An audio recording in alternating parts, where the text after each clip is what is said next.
নমস্কাৰ। ৰাতিপুৱা শুই উঠাৰ পৰা ৰাতি শোৱালৈকে আমি পুৰুষ মহিলা সকলোৱে হয়তো বিভিন্ন স্কিন কেয়াৰ, হেয়াৰ কেয়াৰ ব্যৱহাৰ কৰোঁ। নিজৰ চুলিখিনিৰ কাৰণে, ছালৰ কাৰণে, শৰীৰটোৰ কাৰণে পুৰুষ মহিলা সকলোৱে ব্যৱহাৰ কৰে।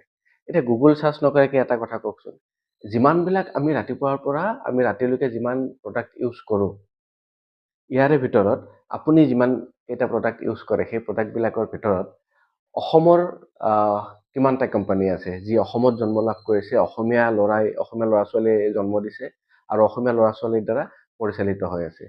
এনে 3টা বা 4টা কোম্পানীৰ আপুনি নাম লিখকচোন তলত।